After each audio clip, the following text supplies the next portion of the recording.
I'm standing in front of the judge, my hands trembling on the dark wood table. My son, Ryan, is pointing his finger at me as if I were a stranger, as if I hadn't spent entire nights watching over him when he had a fever, as if I hadn't given up my own dreams so he could achieve his. "This old woman just knows how to waste what she doesn't deserve," he says with a voice I don't recognize, a voice full of venom I never thought I'd hear from my own child. Judge Gregory nods slightly as he reviews the papers in front of him, and Ryan's lawyer, a woman in a gray power suit who has looked at me with contempt since I entered this room, smiles as if she's already won. I feel the floor moving beneath my feet. I am 72 years old, and I never imagined I would end up here, in a courtroom, facing the only child I brought into this world, listening to him demand every penny of the fortune my husband, Arthur, left me when he closed his eyes for the last time 6 months ago. But what none of them know, what not even my own son suspects, is that I am about to say 3 words that will change everything. 3 words that will make the judge go pale and leave Ryan completely silent. If you have ever felt betrayed by your own family, if someone you loved with all your heart ever turned their back on you for money, then you need to hear what happened next. Because this story isn't just mine.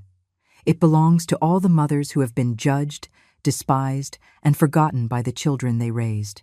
6 months ago, my life was completely different. Arthur was still alive, though weak, fighting the cancer that was stealing his strength day by day. We were happy, despite everything. 45 years of marriage had taught us that true love isn't measured in good days, but in how you face the bad days together. Arthur was a man with hard-working hands and a noble heart. When we got married, he had nothing but an old pickup truck and an impossible dream, to build his own trucking company. I worked cleaning houses to help him pay for gas. We ate macaroni and cheese from a box for months to save every penny. But we did it, with sacrifice, with sleepless nights, with every drop of sweat. We built something from nothing. The company grew. 1 truck became 2, then 5, then 20. We employed 50 families. We bought this house where we raised Ryan, where we celebrated every birthday, every Christmas, every important moment of our lives. Ryan was our pride and joy. We gave him everything we never had: education in good schools, new clothes, vacations, opportunities. Arthur always said he worked so hard, so our son would never have to go through what we went through. And Ryan was a good son, affectionate, respectful, attentive.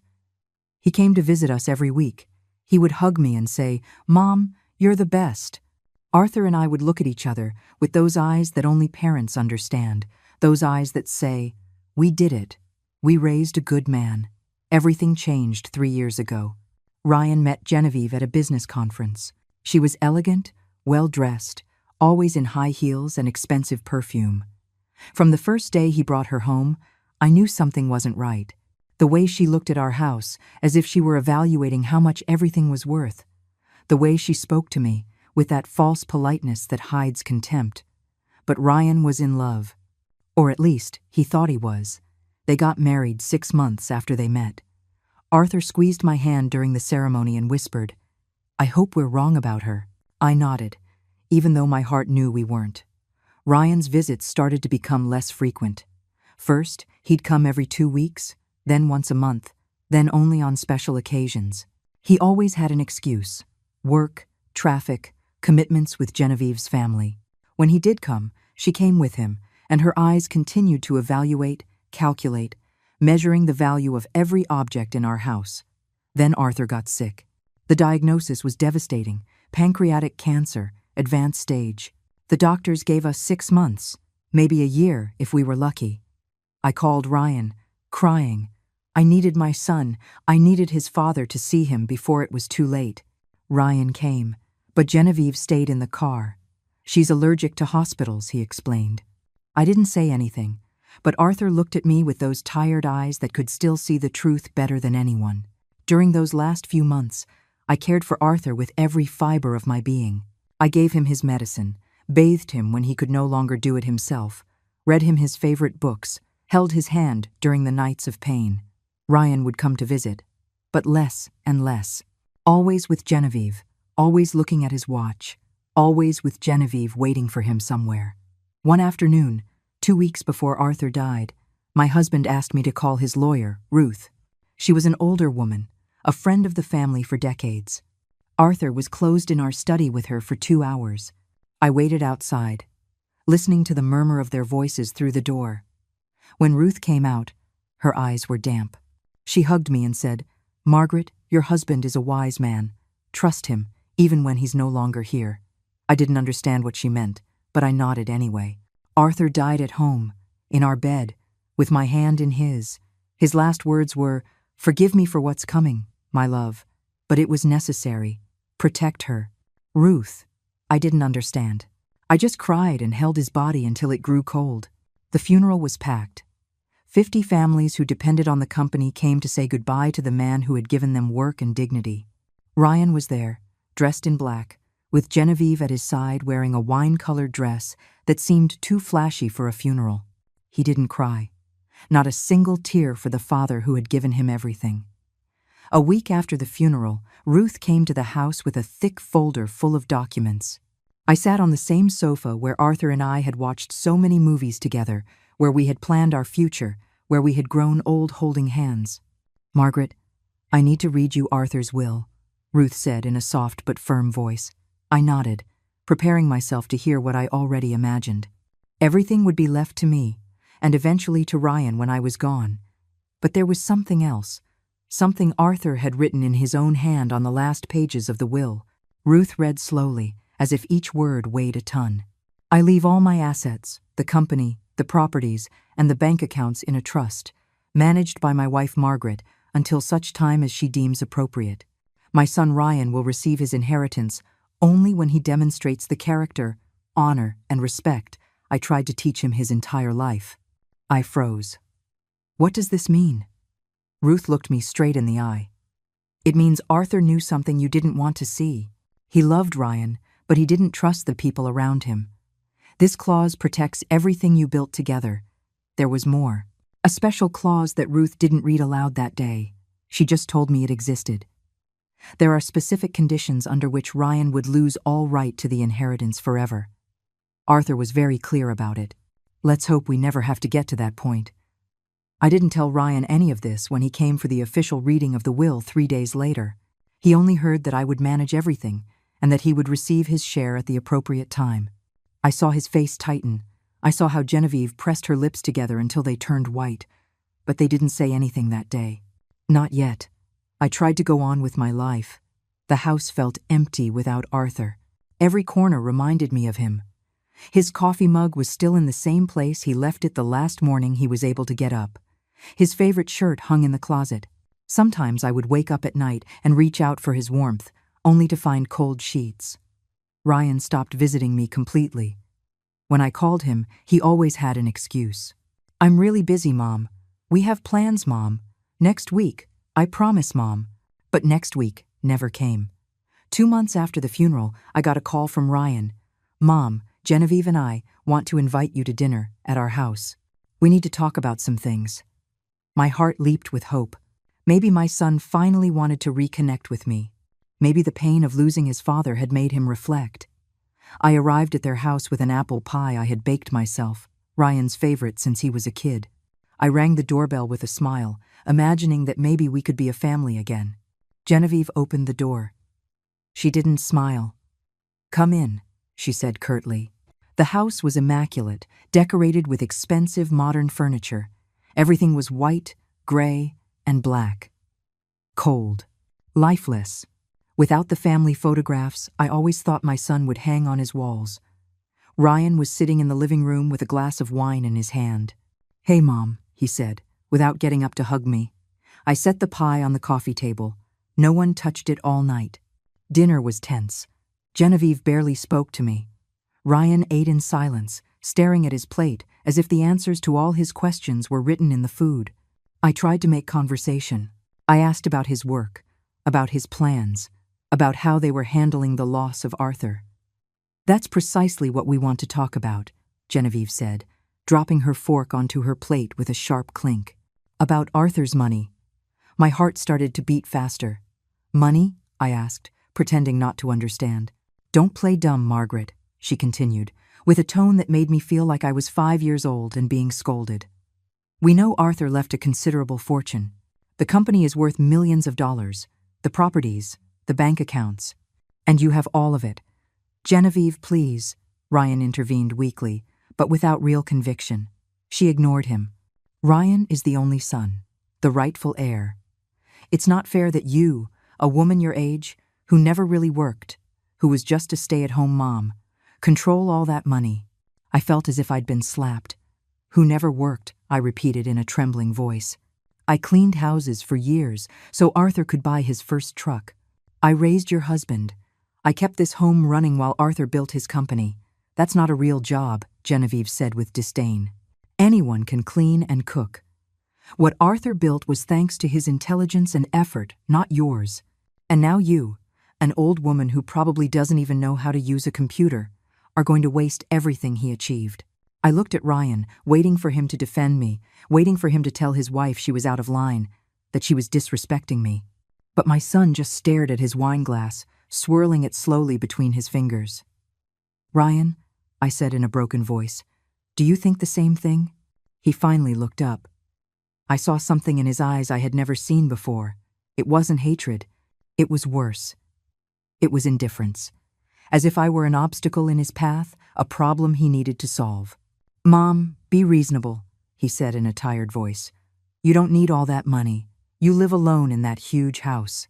You have no real expenses. What do you need millions of dollars for? I have plans, projects, ideas to expand the business. I can grow the company, multiply what Dad built. Your father left very clear instructions, I replied, feeling tears start to well up, but refusing to cry in front of them. He knew what he was doing. Genevieve let out a bitter laugh. Of course he knew. He knew you manipulated him on his deathbed when he was weak and confused from the medication. You convinced him to leave you everything. I stood up from the chair so quickly it nearly fell over. I am not going to stay here and listen to this. Arthur was perfectly lucid when he made his will, and he did it to protect his legacy. Protect it from whom? Genevieve shouted, also standing up. From his own son? You are a selfish and manipulative woman, Margaret. A leech who lived her whole life off her husband, and now plans to keep everything he earned with his own effort. I left that house with my heart shattered into 1,000 pieces. I didn't even take the pie I had baked with so much love. I drove home, crying so hard I could barely see the road. Genevieve's words echoed in my head like bells. Leech, manipulator, old woman wasting money. And the worst part of all was that Ryan hadn't said a word to defend me. My own son had let me be humiliated in his own home. I couldn't sleep that night. I sat on the bed I had shared with Arthur for 45 years, looking at his photograph on the nightstand. Why did you do this? I asked his smiling image. Why did you put these conditions in the will? You knew this would happen. But photographs don't answer, and the dead keep their secrets forever. The following weeks were a silent hell. Ryan called once to apologize for Genevieve's behavior, but his words sounded hollow, rehearsed. She was stressed, Mom. She didn't mean those things. But you have to understand our position. We need that money. We have plans. Investments. You can't be so selfish as to keep everything just because Dad left it to you. Your father left it to me for a reason, I replied, feeling something inside me harden, as if every cruel word were building a stone wall around my heart.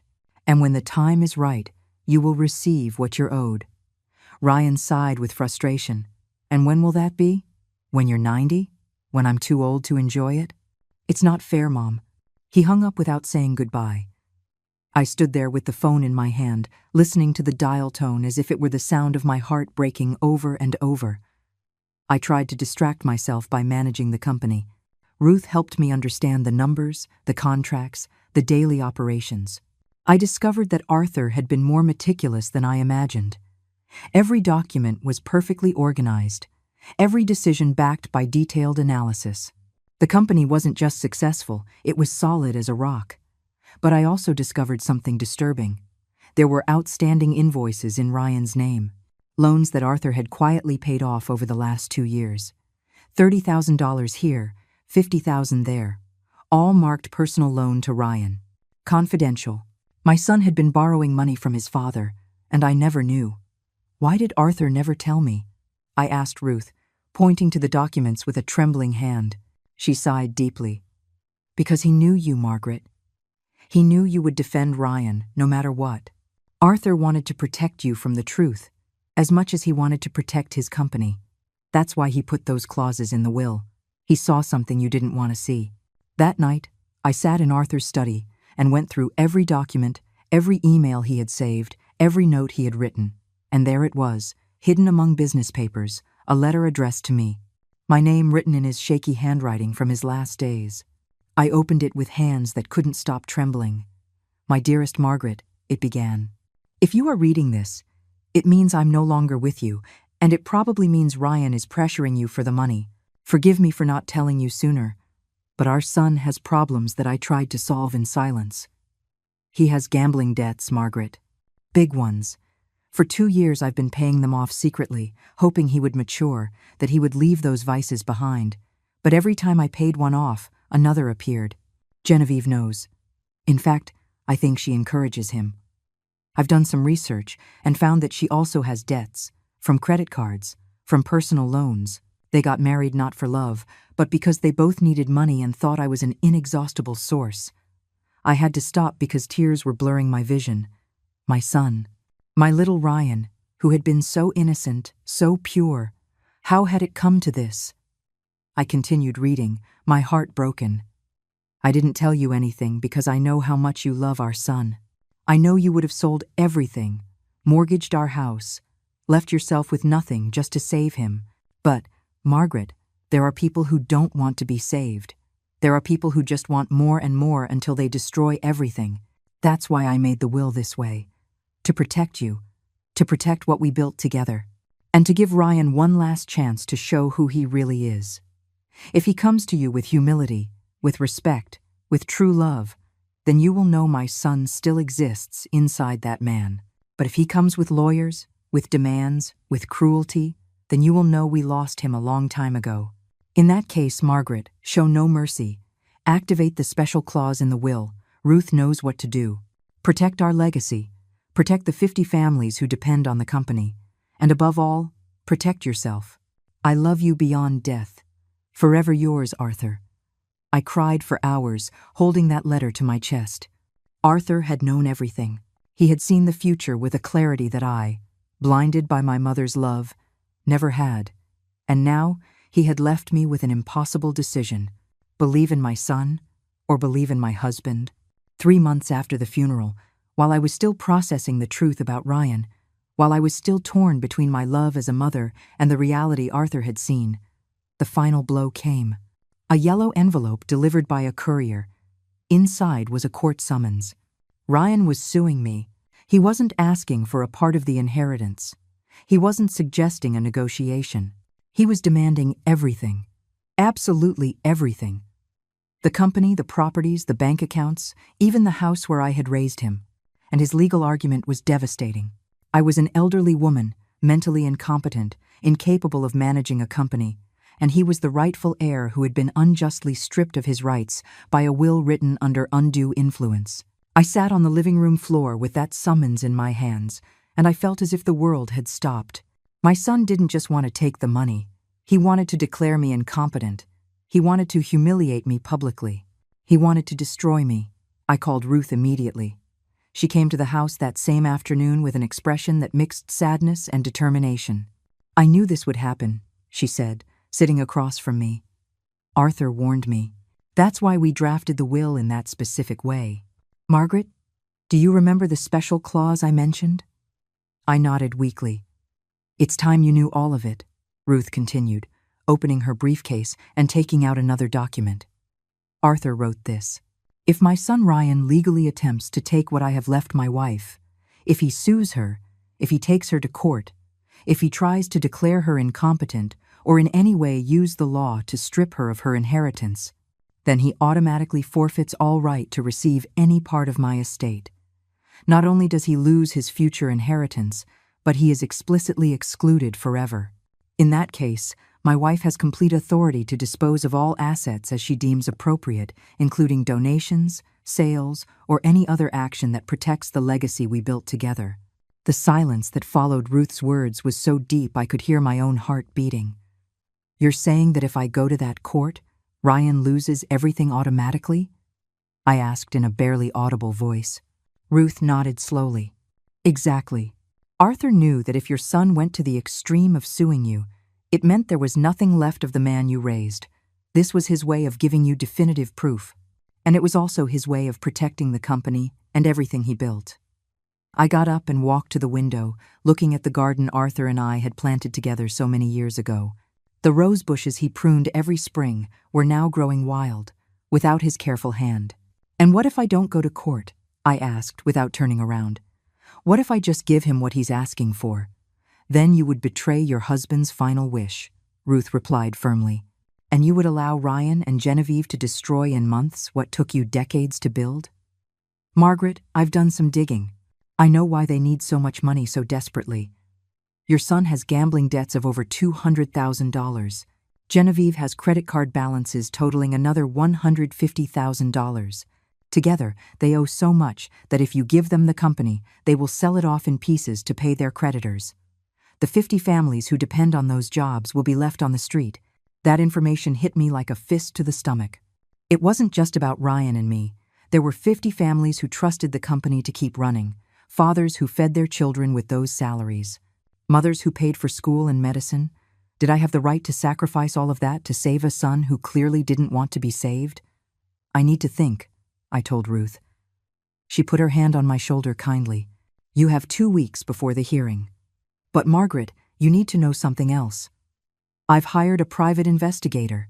What he discovered about Genevieve is disturbing." She took a folder from her briefcase and left it on the table.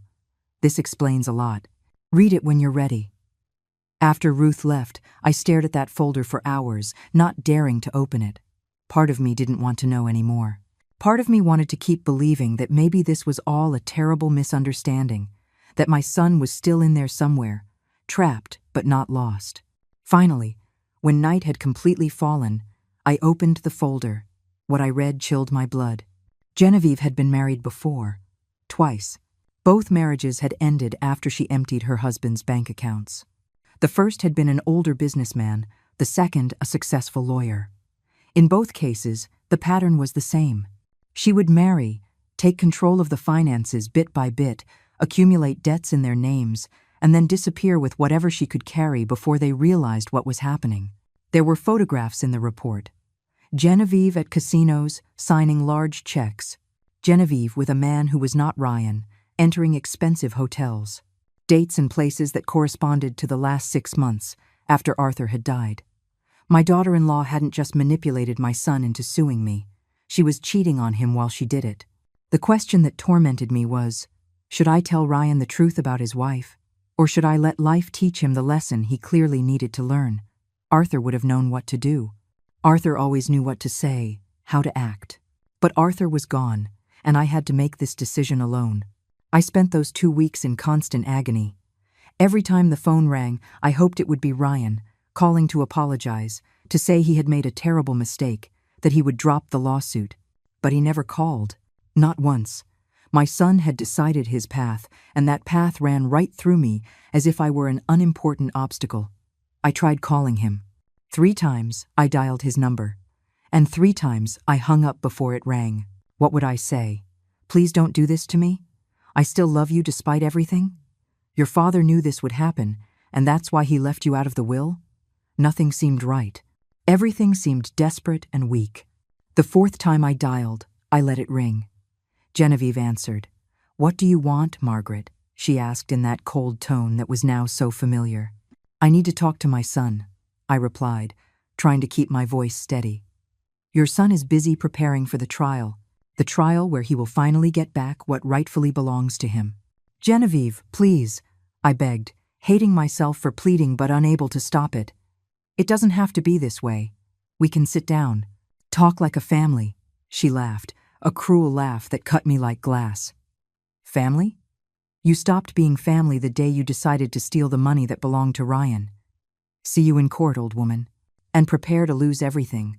She hung up. I stood there, holding the phone, feeling the last hopes of reconciliation vanish like smoke. There was no going back.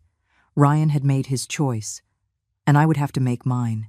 The night before the hearing, I took out Arthur's letter again and read it all the way through. This time, I didn't cry. This time, I felt something different growing inside me. It wasn't hatred or revenge. It was clarity.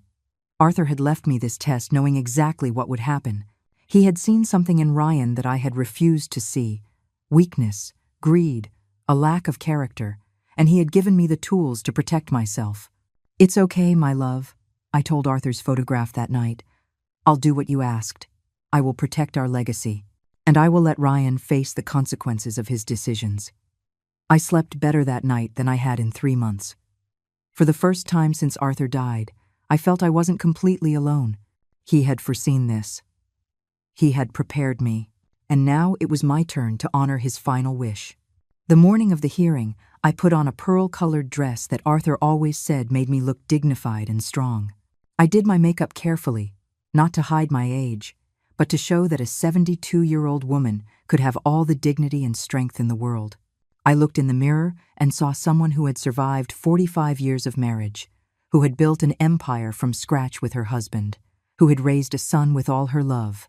That woman was not weak. That woman was not incompetent. And that woman was not going to let herself be destroyed without a fight. Ruth picked me up early. In the car, we went over the strategy. "Ryan is going to try to paint you as a senile old woman who knows nothing about business. They're going to bring in false witnesses. They're going to manipulate numbers. They're going to do everything they can to make you look incompetent." "And what do?" I asked, feeling the nerves start to climb my spine. Ruth looked at me with a small but determined smile. "We let them bury themselves. We let them present their case, tell all their lies, show exactly who they are. And when it's your turn to speak, you will simply tell the truth. The truth that Arthur left in writing, the truth that none of them know yet." We arrived at the courthouse a half-hour early. The building was imposing, with tall columns and hallways that echoed with every step. I sat on a polished wooden bench, waiting, feeling every minute stretch into an eternity. And then I saw them arrive. Ryan entered first, dressed in a black suit that made him look like a stranger. This wasn't the boy I had raised, the young man who used to hug me and tell me I was the best mom in the world. This was a man I didn't recognize, with hard eyes and a clenched jaw. Behind him came Genevieve, wearing an ivory-colored dress and heels so high they clicked against the marble floor. She looked at me with a triumphant smile, as if she had already won. Their lawyer was a tall, severe woman with black hair cut in an aggressive style, carrying an expensive leather briefcase and an expression that said she never lost a case. She introduced herself as Miss Shaw, an estate litigation specialist. She shook my hand with a cold, calculating grip. Ryan didn't look at me, not even once. He walked past me as if I were invisible, as if I weren't the woman who had carried him for 9 months, who had walked the floors with him all night when he had colic as a baby, who had sold her own mother's jewelry to help pay for his college tuition. That indifference hurt more than any insult. "All rise," the bailiff announced as the judge entered the room. Judge Gregory was a man in his 60s, with perfectly combed gray hair and gold-rimmed glasses. He had the expression of someone who had seen too many families destroy each other over money. He sat, adjusted his papers, and the hearing began. Miss Shaw opened the case with a perfectly constructed narrative. She spoke of Ryan as a devoted son who had been unjustly stripped of his inheritance by a will drafted under questionable circumstances. "Your Honor," she said in a clear, professional voice, "my client is the only son of the late Arthur Miller. Throughout his life, he was an exemplary son. He visited his parents regularly, supported them emotionally, was present for every important moment." I had to bite my tongue to stop from yelling that it was a lie. For the last 3 years, Ryan had been absent more than present. But Ruth put her hand on mine under the table, reminding me to wait my turn. "However," Miss Shaw continued, "after his father's death, my client discovered that he had been almost completely excluded from the inheritance. Everything was left in the hands of Mrs. Margaret Miller, a 72-year-old woman with no business experience, no formal education in administration, and without the necessary skills to manage a company worth over $5 million. $5 million. It was the first time I had heard that figure spoken aloud. Arthur and I had built something worth $5 million, from a single old truck to this. And now my son wanted to take it all. Your Honor, the lawyer pulled several documents from her briefcase. We have evidence that Mrs. Miller has been making questionable financial decisions since her husband's death. She has rejected lucrative buyout offers for the company. She has held on to properties that could be sold for significant profit. And most worryingly, she has been refusing to consult with her son, the natural heir, on any important decisions. It was all lies. I hadn't rejected any offers, because I hadn't received any. I held the properties because they generated steady income for the company. And the reason I didn't consult with Ryan was that he had never asked about the business until he found out how much money was involved. Then they called the first witness. He was a man who introduced himself as a financial advisor, someone who had supposedly worked with Arthur. I had never seen him before in my life. He testified that Arthur had expressed concerns about my mental capacity in the last months of his life. He said his wife was confused, forgetting important things, having difficulty understanding basic financial concepts. He lied brazenly under oath. Ruth stood up immediately. Objection, Your Honor. This witness never worked with Mr. Arthur Miller. He does not appear in any company documents. There are no records of payments in his name. There are no emails or correspondence proving he had any contact with the deceased. Judge Gregory frowned and looked at Miss Shaw. Do you have proof that this witness did, in fact, work with Mr. Miller? The lawyer hesitated for a split second, barely perceptible, but I saw it. He worked as an external consultant, Your Honor. Not all consultants appear on the official payroll. The judge didn't look convinced, but he allowed the testimony to continue. The supposed advisor kept lying, saying that Arthur had mentioned several times that he wanted Ryan to take control of the company, but that I had manipulated him to change the will. When that witness finished, they called another, and then another, each one with a different story, all of them painting me as a senile, manipulative, incapable woman. I wondered where they had found all these people willing to lie under oath. Then I remembered Ryan and Genevieve's debts. When you owe that much money, finding people to lie for you is just a matter of paying them. Finally, after 2 hours of false testimony, the moment I had been dreading arrived. Miss Shaw called Ryan to the stand. My son walked with a steady gait, raised his right hand, and swore to tell the truth. Then he sat down and looked directly at me for the first time all morning. His eyes were filled with something it took me a moment to identify. It was resentment, pure and simple resentment. Mr. Miller, his lawyer began in a soft, almost motherly voice, "Tell us about your relationship with your mother." Ryan sighed as if it pained him to speak of it. "My mother was always very controlling," he said, "and every word was like a knife in my heart. Even when I was a kid, everything had to be her way. My father was always working, so she was the one who really ran the house. That was a lie. I had been strict when necessary, like any mother, but never controlling. I had supported Ryan's every decision, every dream, every plan. When my father got sick," Ryan continued, his voice taking on a perfectly rehearsed victim tone, "she wouldn't let me be alone with him. She was always there, monitoring every conversation, controlling who could visit and when. I understand why now. She was making sure my father would change his will in her favor." "That's not true," I shouted, unable to stop myself.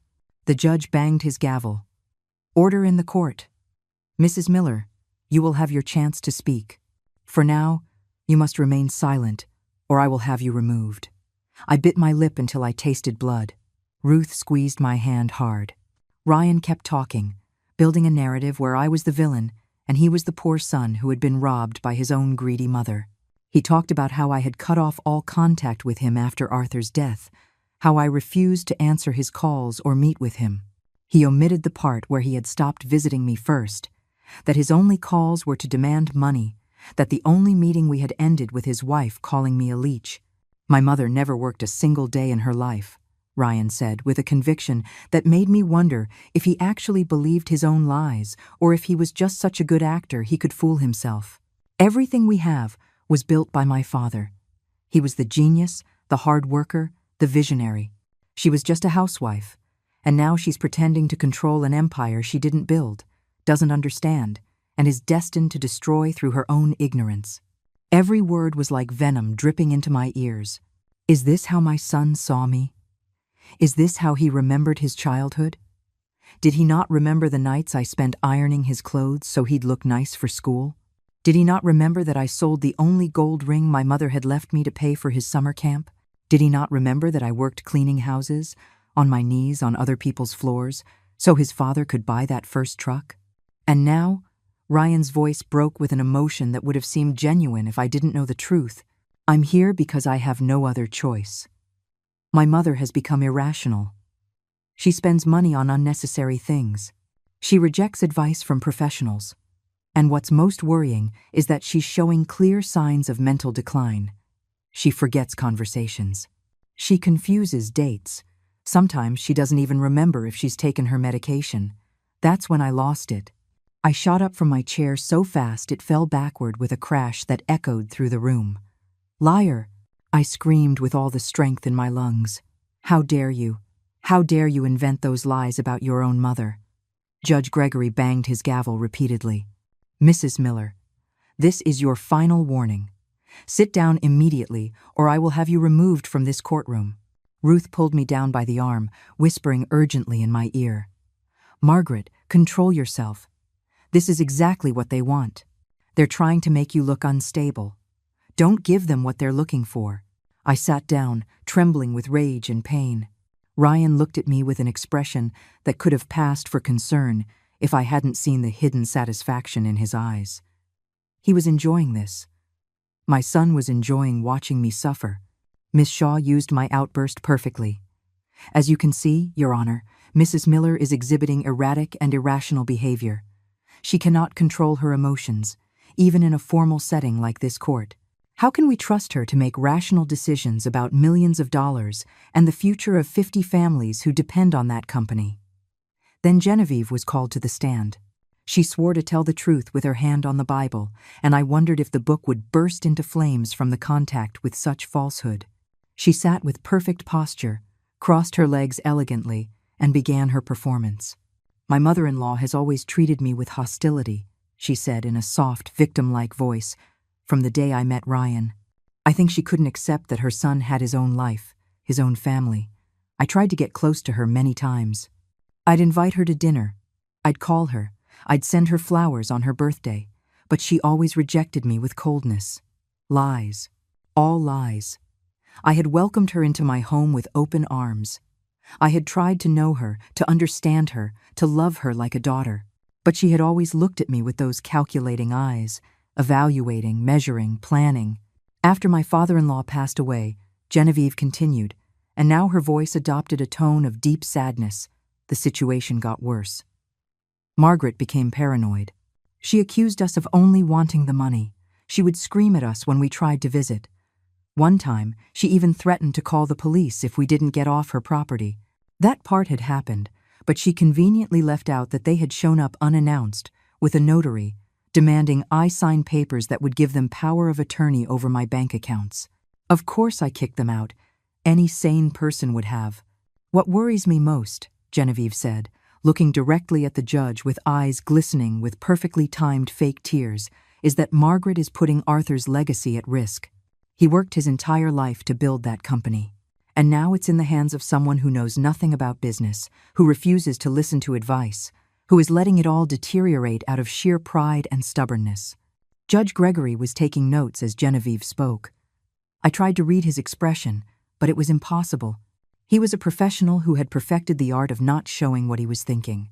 When Genevieve finished her testimony, she returned to her seat next to Ryan, who took her hand in a gesture of support that made me sick. Miss Shaw approached the judge's bench with the confidence of victory. Your Honor, we have clearly demonstrated that Mrs. Margaret Miller lacks the mental capacity and the necessary experience to manage an estate of this magnitude. We have shown that her behavior is erratic, that her decisions are questionable, and that she represents a real risk to the economic well-being not only of my client, but of the 50 families who depend on that company. She took a dramatic pause. Therefore, we request that Mrs. Miller be declared incompetent to manage the inheritance, that she be removed as executor of the will, and that all assets be immediately transferred to my client, Ryan Miller, who, as the only son and rightful heir, has the legal and moral right to receive what his father built. The judge nodded and looked toward our table. Does the defense wish to present its case? Ruth stood up slowly, with the calm of someone holding a winning hand. Yes, Your Honor, and it will be brief, because the truth doesn't need to be complicated. My heart was pounding so hard I thought everyone in the room could hear it. This was the moment. Ruth began in a clear voice. Your Honor, everything you have heard this morning is a carefully constructed narrative based on lies, false witnesses, and emotional manipulation. The truth is much simpler and is documented in the original will of Arthur Miller, a document that was drafted with full mental lucidity, certified by doctors, and witnessed by public notaries. She pulled a folder from her briefcase.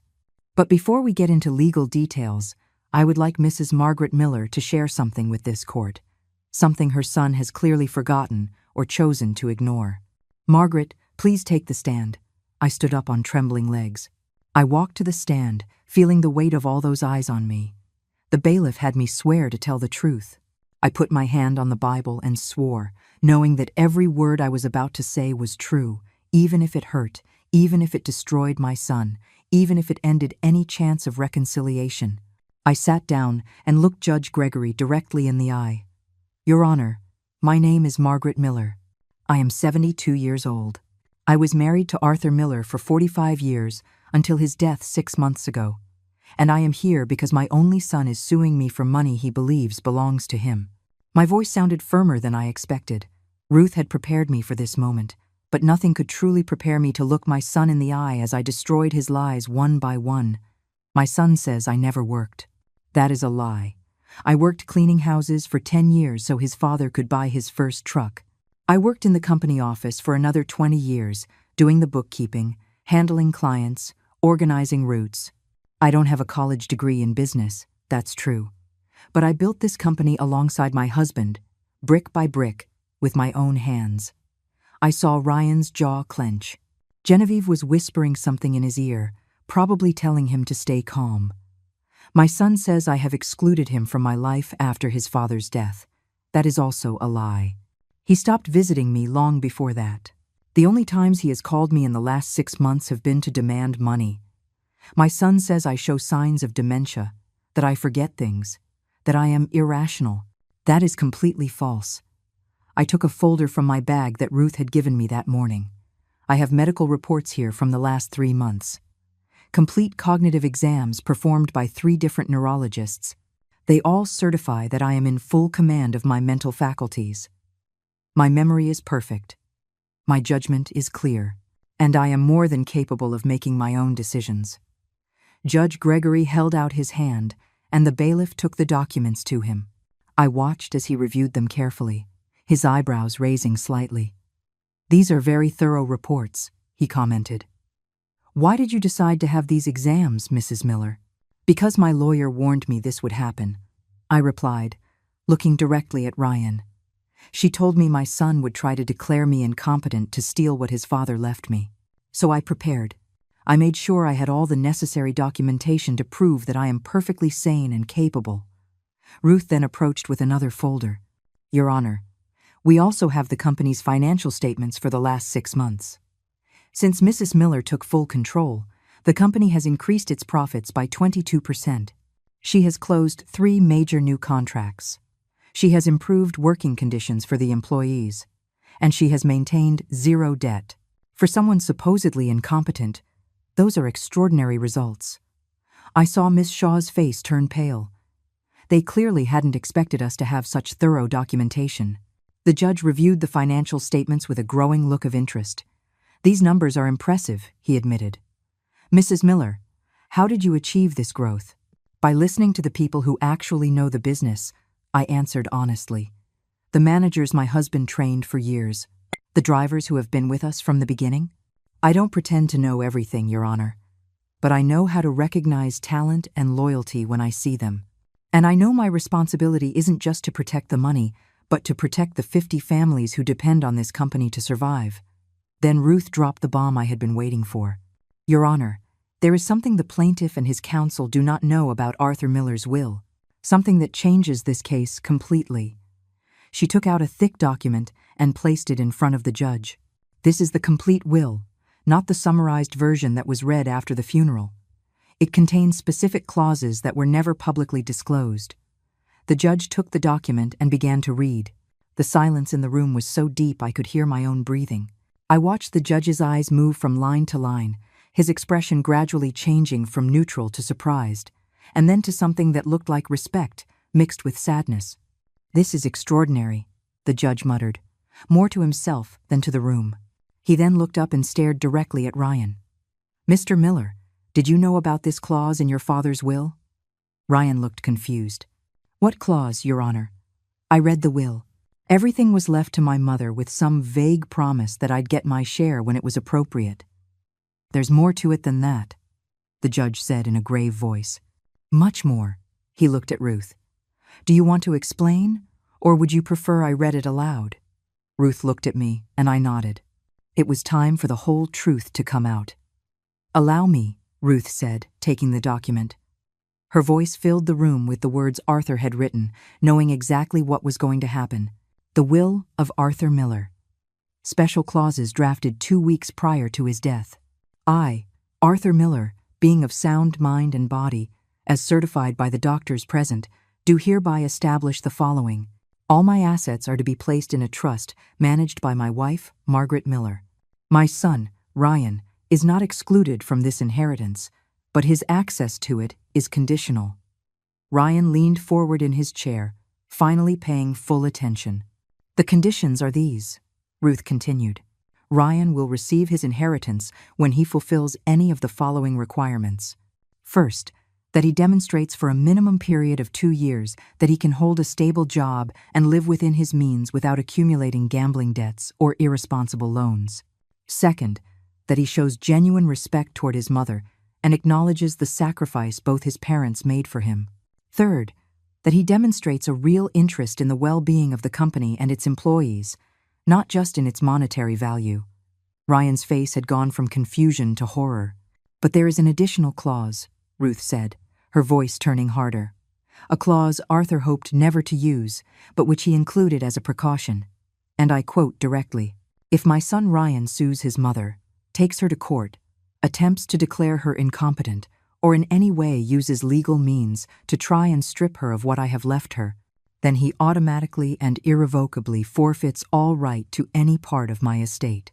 In that case, Margaret will have absolute authority to dispose of all assets as she deems appropriate, including full donation, if she so chooses.'" The silence that followed was deafening. I watched the color drain from Ryan's face. I saw Genevieve half rise from her chair in disbelief. I saw Miss Shaw close her eyes, knowing she had just lost the case before it ever really began. "No," Ryan whispered. "That can't be real. My father wouldn't do that." Judge Gregory held up the document. "This will was drafted before 3 public notaries, 2 doctors who certified Mr. Miller's mental capacity, and was legally registered. It is completely valid." I stood up from the stand then. Ruth had told me this was my moment. The moment to say the 3 words that would change everything. I walked to the center of the room, looking my son directly in the eyes for the first time with absolute clarity about who he really was. "I inherited nothing," I said, my voice clear and strong, echoing in every corner of that room. The 3 words I had rehearsed, that I had dreaded saying, but now came out with absolute certainty. Everyone stared at me, uncomprehending. Judge Gregory frowned. "What do you mean by that, Mrs. Miller?" I took a deep breath before continuing. "I mean exactly that, Your Honor. I inherited nothing. My husband did not leave me his fortune. What my husband did was put me in charge of protecting his legacy until his son proved himself worthy of receiving it. I am not the owner of those $5 million. I am the guardian, the protector, and my job was to wait and see what kind of man my son would become when faced with the temptation of easy money." I saw Judge Gregory begin to understand. I saw something in his expression change, as if he were seeing the brilliance of Arthur's plan for the first time. "Your husband created a test," he said slowly. "A test of character." I nodded, feeling the tears finally start to roll down my cheeks, but making no attempt to stop them. "Exactly. Arthur knew that money changes people. He wanted to know if his son valued his fortune or his family more. He wanted to know if Ryan would be able to wait, to respect, to trust, or if he would immediately run to the courts to take by force what his father wanted to give him with love. I turned to Ryan, who now had his head in his hands. And now I have my answer. Now I know what you chose, son. You chose the money. You chose to believe a woman you've known for 3 years over the mother who raised you for 45. You chose to humiliate me in public, to declare me incompetent, to destroy my reputation. And because of that choice, by bringing this case to court, you have activated the clause your father dreaded having to use. Ryan's head snapped up, his eyes red, though whether from rage or tears, I couldn't tell. "This is a trap," he shouted, jumping to his feet. "It's a cruel trap. My father set me up so I could never get what's mine." His voice was breaking with every word, but I no longer felt pity for him. Only the terrible weight of the truth that Arthur had seen long before I had. "It wasn't a trap," I said, my voice firmer than I felt inside. "It was an opportunity. An opportunity to prove that you had learned the values we tried to teach you. Your father loved you so much that he was willing to risk his entire legacy just to give you one last lesson about what really matters in life. Not money, not power, but character, integrity, respect." Judge Gregory banged his gavel, demanding order, because Genevieve had also stood up, screaming that this was all a conspiracy, that Ruth and I had forged documents, that we had manipulated the will after Arthur's death. But her voice sounded desperate, like someone watching their house of cards collapse in front of their eyes. "Order!" the judge roared, with an authority that made everyone fall silent instantly. "Sit down immediately, or I will clear this courtroom." Genevieve and Ryan slumped back into their chairs. Miss Shaw had her head down, frantically shuffling through papers as if she could find some legal escape from this disaster. Ruth used the moment to present more evidence. "Your Honor, there is something else the court needs to know. Something that explains why Ryan needs this money so desperately." She pulled out another folder, this one filled with the documents I had reviewed weeks ago, but which still pained me every time I saw them. For the last 3 years, Ryan Miller has accumulated gambling debts totaling $243,000. We have records from casinos, receipts from private lenders, and bank statements showing constant withdrawals and deposits that do not correspond to any known legitimate income. Ruth placed documents on the judge's desk one by one, painting a devastating picture. Ryan was as pale as a ghost. Additionally, Ruth continued, without mercy, his wife, Genevieve, has credit card debts of $162,000. Together, they owe over $400,000 to various creditors. Some of those creditors are not exactly legitimate banking institutions. We have identified at least 3 loans with organizations that could be described as predatory lenders with connections to criminal activities. Judge Gregory looked at the documents with an increasingly serious expression. "Are you saying the plaintiff and his wife are being pressured by criminals to pay these debts?" Ruth nodded. "Exactly, Your Honor. This lawsuit was never about inheritance rights or genuine concern for Margaret's well-being. It was a desperate attempt to get fast cash to pay off dangerous debts." "That's not true," Genevieve shouted, but her voice lacked conviction. "You're making all this up to make Ryan look bad." Ruth turned to her with a look that could cut steel. "Would you like me to bring the lenders in as witnesses? Because several of them would be happy to testify about the missed payments and the threats they've made. In fact, we have recordings of phone calls where they discuss exactly that." Genevieve fell silent, finally defeated. Ryan had his head in his hands again, his shoulders shaking. I didn't know if he was crying or just trying to disappear. Part of me, the part that was still his mother, wanted to go to him, to hug him and tell him everything would be okay. But the other part, the part Arthur had prepared for this moment, knew I needed to see this through to the end. "There is one final piece of evidence," Ruth said, and her voice now held a note of genuine sadness. "Something Margaret didn't want us to present, but I insisted because the court needs to see the full picture." She took out a manila envelope and extracted several photographs. "These are photographs taken by a private investigator over the last 3 months.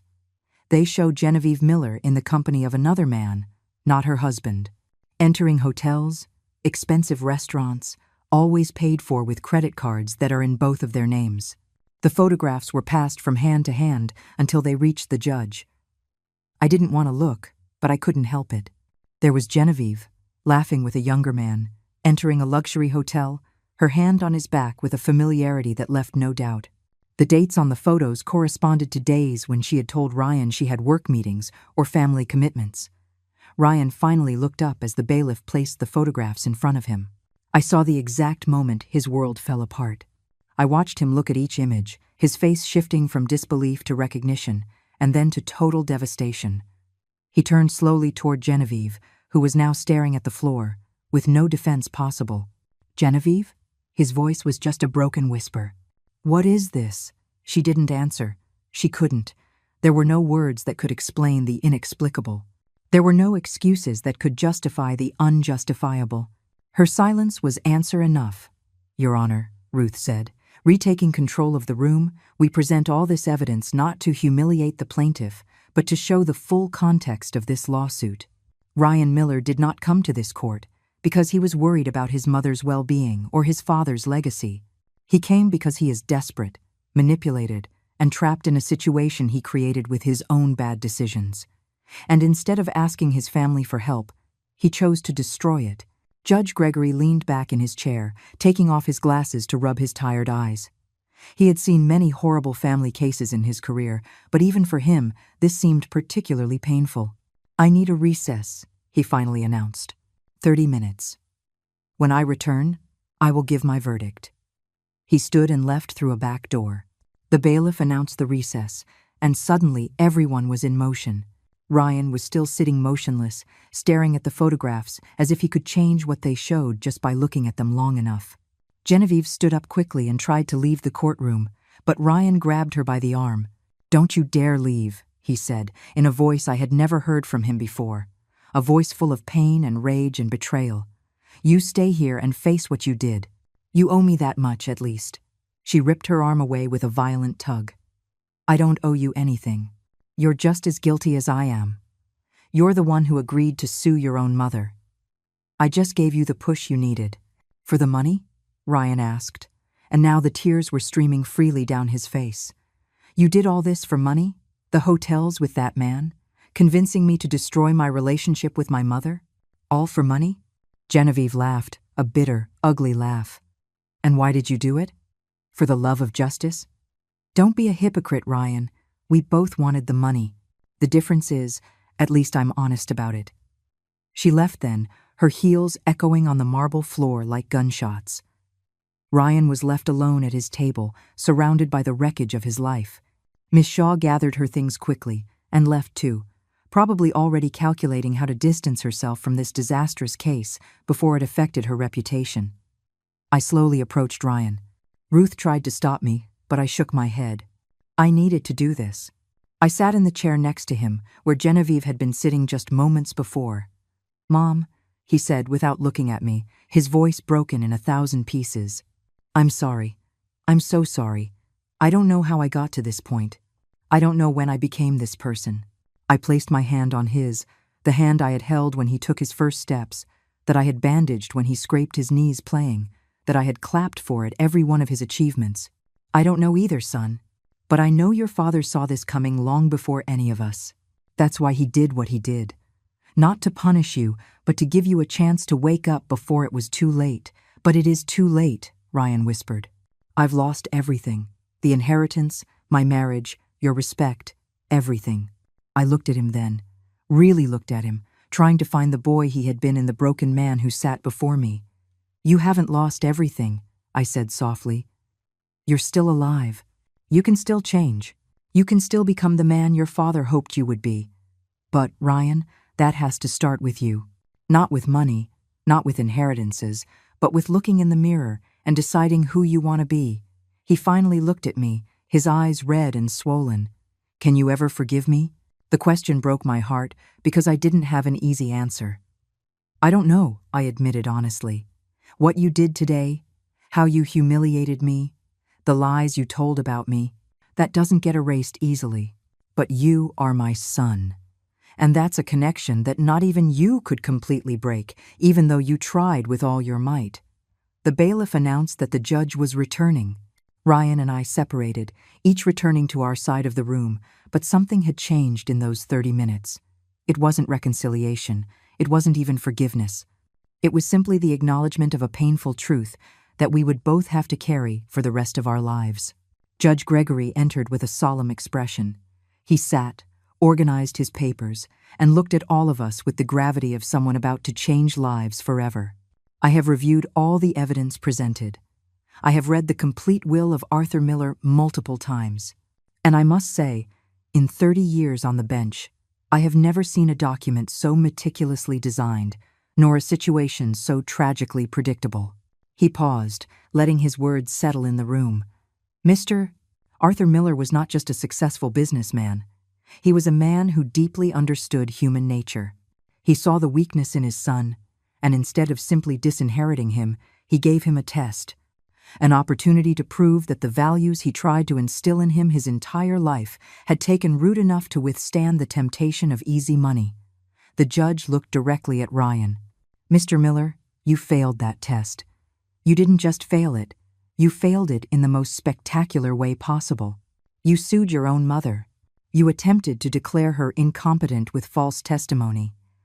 You humiliated her publicly with baseless accusations.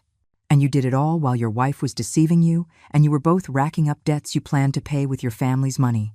Ryan had lowered his head again, unable to meet the judge's gaze. Therefore, Judge Gregory continued, his voice resonating with final authority, in accordance with the specific clauses of the will of Arthur Miller. "I declare that Ryan Miller has irrevocably forfeited all right to any part of his father's inheritance. The lawsuit is dismissed with prejudice, meaning it cannot be filed again.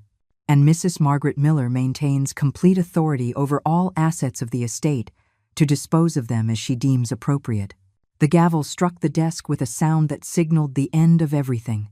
There were no shouts, no protests, just a heavy, definitive silence. Miss Shaw had disappeared during the recess and never returned. Genevieve was gone too. Ryan was left alone in his defeat, surrounded by the consequences of every bad decision he had made for the last 3 years. I left the courthouse with Ruth by my side. The sun was shining outside, a cruel contrast to the darkness of what had just happened inside.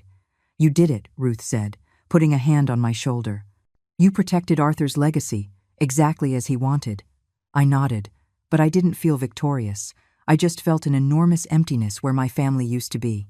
The next few days were strange. News of the trial had leaked in the business community. Some called to congratulate me, others just to gossip. I ignored them all. I shut myself in the house Arthur and I had built together, and for the first time in months, I allowed myself to truly grieve. Not just for my husband, but for my son. Because even though Ryan was still alive, the son I knew had died somewhere during those last 3 years. 2 weeks after the trial, I made a decision. I called Ruth and asked her to set up a meeting with the company's senior managers and employee representatives. When everyone was gathered in the conference room Arthur had used for decades, I explained my plan. "The company is worth $5 million, I began, looking at the faces of the people who had worked faithfully beside my husband for years, and after much reflection, I have decided what to do with it. I am going to create a trust that will ensure the company continues to operate, that all of you keep your jobs, and that the profits are distributed fairly among everyone who contributes to its success." I saw surprise on their faces. "Additionally," I continued, "I am going to donate $2 million to organizations that help people with gambling addictions and victims of financial abuse. I will do it in Arthur's name, because I know he would have wanted his legacy to help prevent other families from going through what we went through."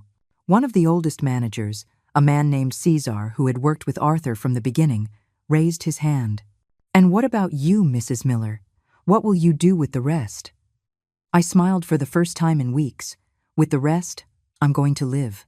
Modestly, just as Arthur and I always lived. I don't need mansions or luxuries. I need peace. And the knowledge that I honored the final wish of the man I loved for 45 years. 1 month after the trial, Ryan showed up at my door. I hadn't spoken to him since that day in court. He looked different, thinner, with deep dark circles under his eyes, wearing simple clothes instead of his expensive suits. "Can I come in?" he asked in a barely audible voice. I let him in, and we sat in the same living room where we used to watch movies when he was a boy. "I divorced Genevieve," he said after a long silence. "Or rather, she divorced me the moment it was clear there would be no money. She disappeared with that man from the photographs. Didn't even leave a note. I didn't say anything. I just waited for him to continue. I sold everything I owned to pay the most urgent debts. My car, my furniture, my expensive clothes, everything. And I still owe almost $100,000, money I'll probably never be able to repay. Why are you here, Ryan?" I finally asked. He looked at me with eyes that finally seemed to see reality clearly. "Because I need to tell you something. Something I should have said months ago. You were right. Dad was right. I became someone unrecognizable. I let greed and Genevieve and my own weaknesses turn me into a monster capable of destroying his own mother for money." The tears were streaming down his face now, genuine tears of remorse that no performance could fake. "I'm not here to ask for forgiveness, because I know I don't deserve it. I'm not here to ask for money, because I know I lost that right forever. I'm just here to tell you that I'm sorry. I'm sorry for every cruel word I said in that courtroom. I'm sorry for every lie I told. I'm sorry for wasting the last lesson Dad tried to teach me." I felt something inside me begin to soften, but not completely. The pain was still too fresh, the betrayal too deep. "I appreciate you coming to say this," I replied carefully. "But Ryan, words are easy. True repentance is shown through actions over time, not with an apology in a moment of desperation." He nodded, wiping his tears on the back of his hand. "I know. That's why I'm not asking you to forgive me now. I'm just telling you that I'm going to spend the rest of my life trying to become the man Dad hoped I would be. The man you and he deserved as a son. Even if it's too late to get back what I lost, it's not too late to change who I am." He got up to leave, but before he reached the door, he turned back one last time. "One more thing, Mom." "Thank you." I frowned, confused. "Thank you for what?" "For not giving up on Dad's will. For being strong enough to do what he asked, even though it meant losing me. Because if you had given me that money when I demanded it, I would have ended up dead or in jail. By denying me, even though it doesn't seem like it now, you probably saved my life."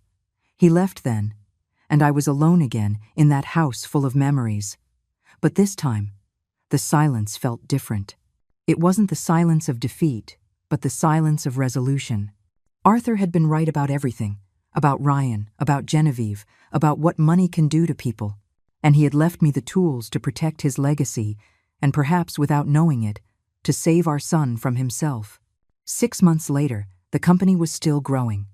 The employees worked with renewed pride, knowing they were part of something bigger than just a business. The families who depended on those salaries could sleep peacefully. And the name Arthur Miller had become synonymous with integrity in our community. Ryan got a job as a truck driver, the same job his father had done 45 years ago when he started. I saw him occasionally, always from a distance, always with that look of humble determination of someone rebuilding his life from scratch. We hadn't spoken again since that day in my living room, but I kept up with him through other people. I heard he was paying off his debts, little by little. I heard he had started attending meetings for people with gambling addictions. I heard he was living in a small apartment, and that every penny he earned went toward what he owed or his basic needs. One evening, while looking through old photographs of Arthur and me, I found one last letter he had hidden between the pages of our wedding album. It was addressed to me, with instructions to open it only after it's all over. With trembling hands, I broke the seal. "My dearest Margaret," it said in his familiar handwriting. "If you are reading this, it means my plan worked, though probably at a terrible cost to your mother's heart. I know you loved Ryan more than your own life. I know that protecting him was your strongest instinct. That's why I knew I needed to make this decision for you. Not because I didn't trust you, but because I know you too well. You would have sacrificed everything. You would have given every last cent just to save our son. And in doing so, you would have destroyed him completely. Sometimes the greatest love is letting people face the consequences of their actions. It's the hardest thing a parent can do, but it's the only thing that can truly save them. I hope Ryan understands this one day. I hope he uses this second chance we gave him. And if he doesn't, at least you will know we tried everything we could. I love you beyond time and death. And even though I'm not there to hold your hand, I hope you feel my presence every time you have to make a hard decision. Because the best decisions are rarely the easy ones. Forever yours, Arthur. I folded the letter carefully and held it to my heart. Arthur was right, as always. The best legacy isn't the money you leave. It's the character you build. It's the strength you inspire. It's the love that holds firm even when it hurts. That night, for the first time since his death, I slept soundly. I dreamed of Arthur when he was young, with his bright smile and strong hands, building something beautiful from nothing. And when I woke up, I knew with absolute certainty that I had honored his memory in the only way that truly mattered. The real legacy isn't what you leave in the bank. It's what you leave in people's hearts. And money can never buy what Ryan lost that day in court, the unconditional love and respect of his mother. But it also can't buy what he finally gained, the chance to become the man he was always supposed to be. If you have ever been betrayed for money, if your own family has ever turned its back on you out of greed, remember this: dignity is not inherited, it is built. And sometimes, true love means saying no, even when it breaks your heart. Because only in the deepest darkness can we find the strength to become the light.